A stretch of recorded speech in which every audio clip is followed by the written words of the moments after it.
Selamat siang, sahabat Buang Bro. Pemirsa di mana saja berada. Siang ini saya akan mengunjungi keluarga di Toraja Utara, khususnya di Ketekesu, di Londa,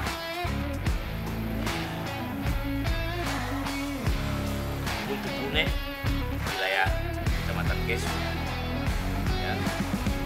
Semua itu ada saudara saya, saudara-saudaraan dan dekat.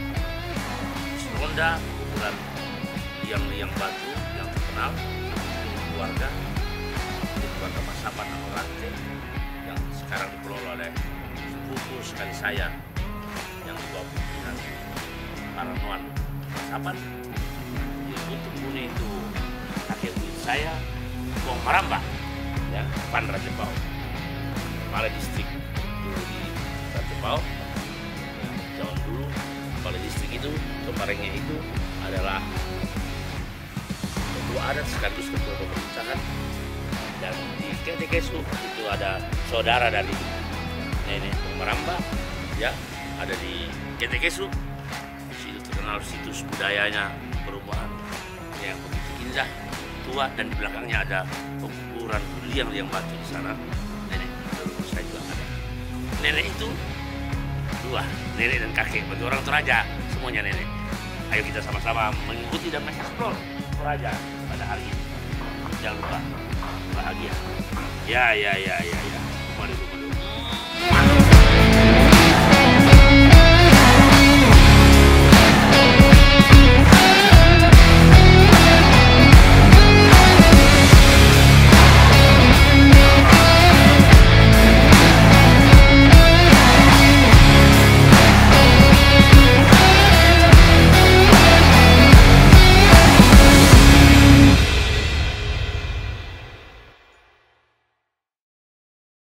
Selamat siang sahabat Buang Bro, pemirsa di seluruh dunia saat ini. Sebagaimana yang saya sampaikan tadi bahwa dari Pasurasan kita akan kunjungan keluarga. Dan memang kita kunjungan keluarga karena di tempat inilah tempat mulainya cikal bakal perjuangan seorang tokoh. Minimal dalam keluarga kami tokoh, Pong Maramba. Ada buku yang dikarang oleh orang Belanda, namanya saya lupa siapa pengarangnya, tapi di situ judulnya Pong Maramba van Rantepao. Dan sebagai kunjungan keluarga juga mengeksplor tentang Toraja, khususnya tentang Pong Maramba, karena figur ini, tokoh ini, Pong Maramba ini kakek buyut saya. Pong Maramba ini adalah kakek dari nenek saya, jadi kakeknya nenek saya.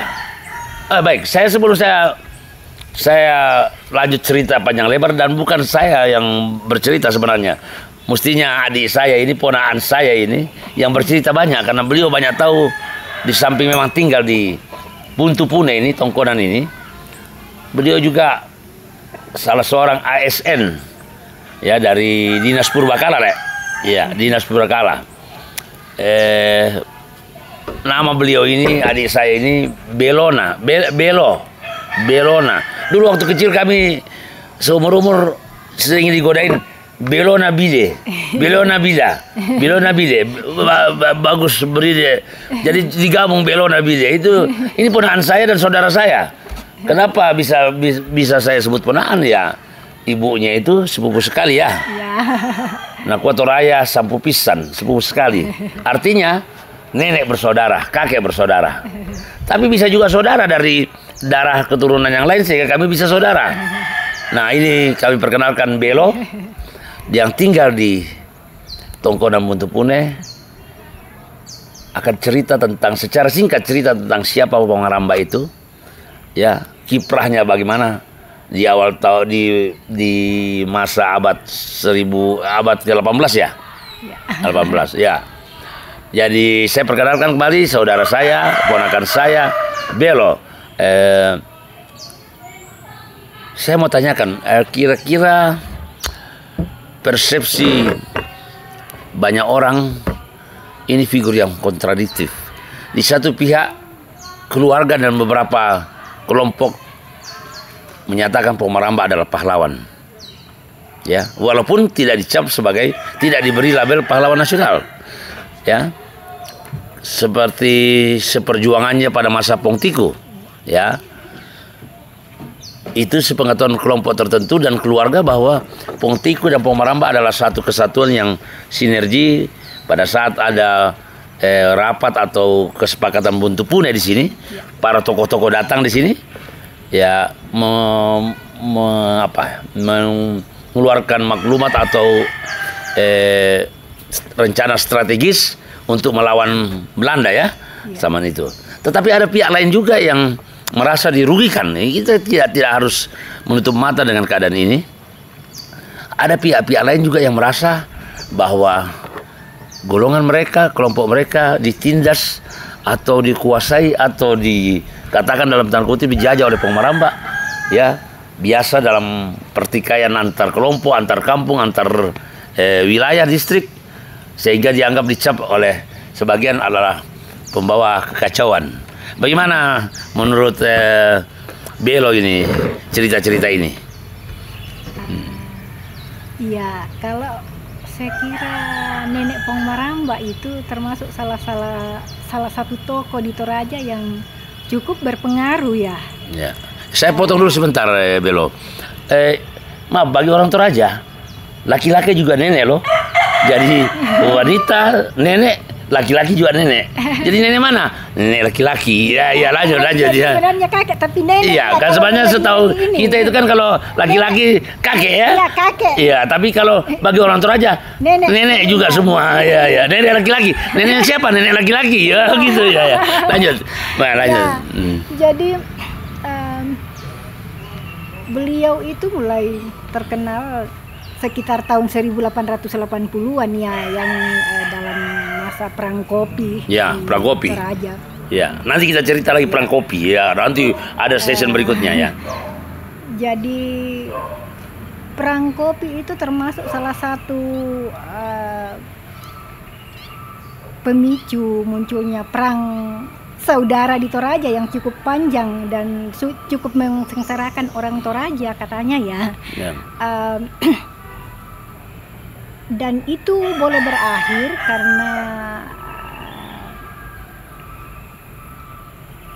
ada anak Sultan Goa. Ketika Goa sudah jatuh ke tangan Belanda, datang ke Toraja menyampaikan ke penguasa ada di Toraja Barat awalnya, ya, yang datang diberitahu bahwa Toraja Barat daerah Mamasa, ya. Jadi mereka ketemu dengan Wak Saruran, dengan Wak Bombing katanya di sana, dan menyampaikan bahwa Belanda merencanakan untuk masuk ke wilayah Toraja. Nah, akhirnya beliau berdua mengusulkan untuk ketemu dengan Siambe Pong Maramba dengan Pong Tiku, karena kedua tokoh ini dianggap sangat berpengaruh pada masa itu. Pong Tiku di daerah atas pegunungan, di Pangala dan sekitarnya. Pong Maramba daerah daratan rendah, Rantepao, ya. Nah, akhirnya mereka masuk dan ketemu dengan beliau. Akhirnya lewat pertemuan itu,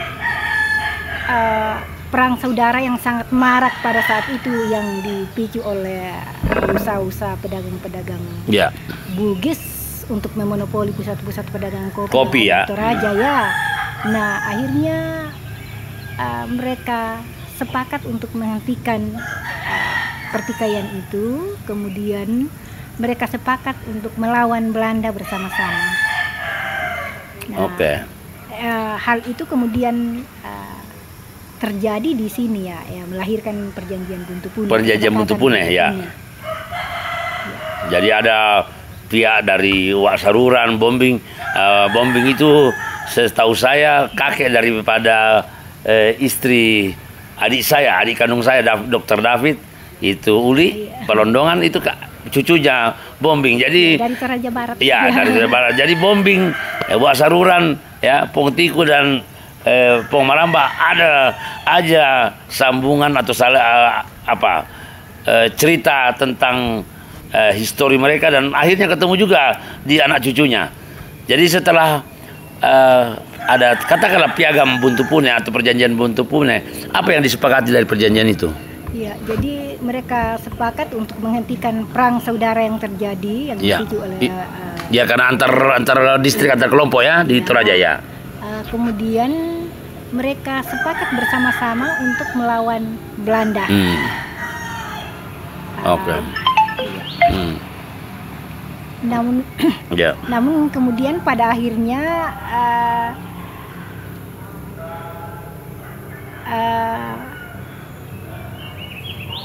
Maramba pada saat masuknya Belanda tidak bisa langsung melawan secara frontal. Secara fisik ya? Karena sebelum Belanda masuk ke Toraja, beliau juga sudah mengutus utusannya untuk melihat ke daerah Parepare dan Luwu, dan ketika mereka melihat bahwa baru di lautan mereka menembakkan meriamnya ke ini, sudah habis pohon kelapa dan ini hancur. Jadi Maramba sudah tahu kekuatan mereka. Tahu kekuatan mereka, jadi mereka bilang, wah masih belum naik ke daratan, mereka sudah bisa menghancurkan kita. Kita yang dia pantai ya. Apalagi kalau kita langsung melawan. Nah akhirnya pada saat mereka masuk, Pong Maramba ketika diminta untuk menjadikan diminta Belanda untuk menjadikan bekas pondoknya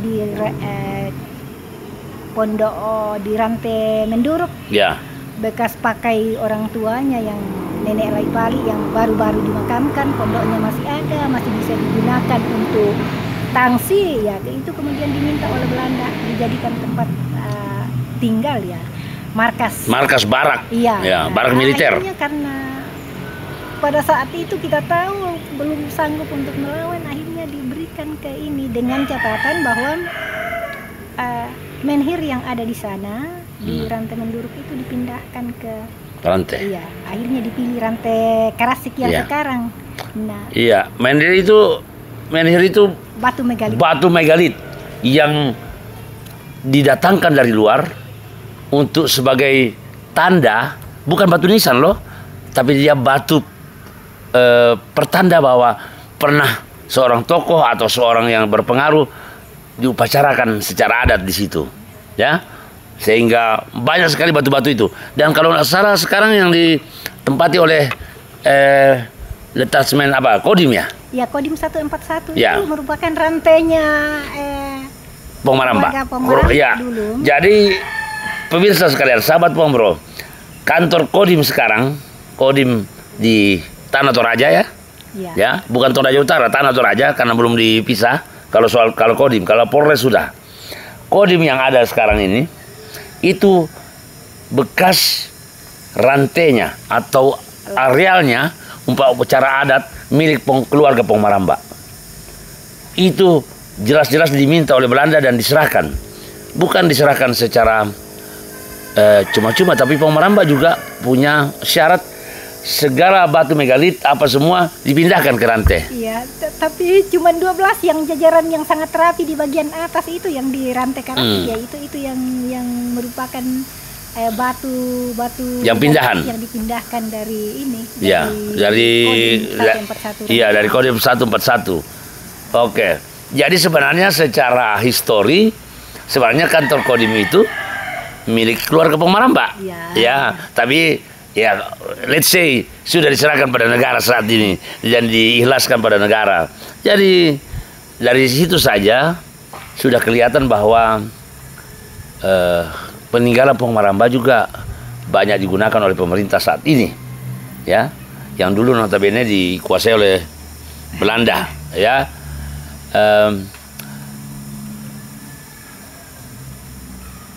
Sosok Pong Maramba ini bagi sebagian orang adalah sosok yang apa istilahnya ya, sosok yang sangat kontroversi. Di satu pihak ada yang mengatakan dia seorang pahlawan, khususnya kami keluarga, kami yakini itu sangat pahlawan. Tapi ada juga orang-orang yang tidak puas di mana saja, kapan saja, pasti ada saja orang-orang yang tidak puas pada seseorang, ya. Seperti kata bijak, setiap perjuangan pasti menghasilkan pahlawan juga pecundang. Kadang-kadang dijadikan pecundang, ya. Tapi bagi kami, sebagian kami meyakini minimal bagi keluarga dia adalah seorang pahlawan besar yang banyak berjasa bagi wilayah distriknya, bagi keluarga khususnya. Bagaimana setelah diserahkan itu, kan seakan-akan Belanda itu sudah diberikan kompensasi, bisa ditempatkan jadi barak militer. Di situ mulai mereka, para prajurit berkumpul Belanda. Kok tiba-tiba saya dengar katanya Maramba dicap pengkhianat atau pengacau atau pencuri atau penjahat, sehingga katanya dibuang atau bagaimana itu? Iya, jadi Maramba itu kalau kita lihat ya mempergunakan akalnya. Ya, strateginya. Ya, kalau Pongtiku dengan kekuatan nanunya, senjatanya, ya. Tidak melawan secara frontal, tetapi menggunakan ininya. Jadi ada beberapa strategi yang digunakan untuk melawan Belanda. Dia mengajak warganya untuk tidak membayar pajak. Itu termasuk salah satu. Jadi dia menolak membayar pajak kepada dalam kaisar, ya, katakan kaisar, ya, pemerintah Belanda. Ya. Pada saat orang disuruh untuk kerja paksa, masyarakatnya itu diajak untuk turun ke sawah, gotong royong di sawah. Di sawah. Jadi seakan-akan dia juga punya kegiatan sawah, atau mengolah sawah dan membuat pengairan. Ya. Jadi seakan-akan kegiatan tandingan, sehingga Belanda tidak bisa mengajak lagi orang. Ya. Jadi kalau maksudnya mereka ditegur oleh Belanda, kenapa tidak ikut kerja paksa, kerja rodi? Jawaban Maramba sangat ini ya, karena sangat diplomatis. Diplomatis sekali, karena dia bilang, oh kalau kita semua pergi kerja rodi, tidak ada yang turun di sawah, apa yang akan kita makan? Kita tidak akan bisa bertahan hidup. Ya. Nah, itu termasuk salah satu strateginya, cara berpikir. Jadi Maramba ini seorang yang politikus pada zamannya dan seorang yang smart, sehingga dia pandai mencari celah bagaimana mensiasati, sehingga Belanda tidak frontal untuk mengatakan bahwa ini pemberontak, dengan cara-cara yang halus. Ya. Beliau juga pada masanya itu langsung mendatangkan pandai senjata, ya, perakit-perakit senjata api dari daerah Bugis. Kemudian juga bahan-bahannya seperti misiu. Iya, misiu-misiunya ya. Di Rantai Karasik dulu katanya dijadikan sebagai tempat untuk tempat pemukiman orang-orang dari luar, ya. Orang-orang Bugis datang yang bikin pandai merakit senjata dan misiu. Keris emas juga kan dibuat sendiri oleh. Ya, makanya keris emas itu yang sekarang kita pakai dalam keluarga, gayang, disebut gayang, keris emas. Itu buatan orang Bugis. Atau ditanamkan dari Jawa? Iya, mereka sebagian itu mereka buat sendiri. Orang pandai-pandai dari ini, yang peralatan-peralatan yang digunakan pada saat upacara khusus itu, seret apa segala macam, tempat sirih, dibuat oleh ininya. Pandai-pandai besi, pokoknya yang datang dari Bugis. Dari luar, ya. Ya. Karena teknologi dan pengetahuan orang Toraja saat itu masih kalah jauh, ya, soal emas dan persenjataan, ya. Iya, jadi betul-betul senjata-senjata rakitan, dan ada juga yang mereka beli langsung katanya di pelabuhan Parepare. Senjata-senjata itu. Senjata yang di ini. Jadi secara diam-diam Maramba memupuk ada senjata yang ditumpuk juga di gudangnya, atau di persembunyiannya. Termasuk menurut orang ini, Maramba merupakan orang yang paling banyak senjata apinya pada masanya, ya.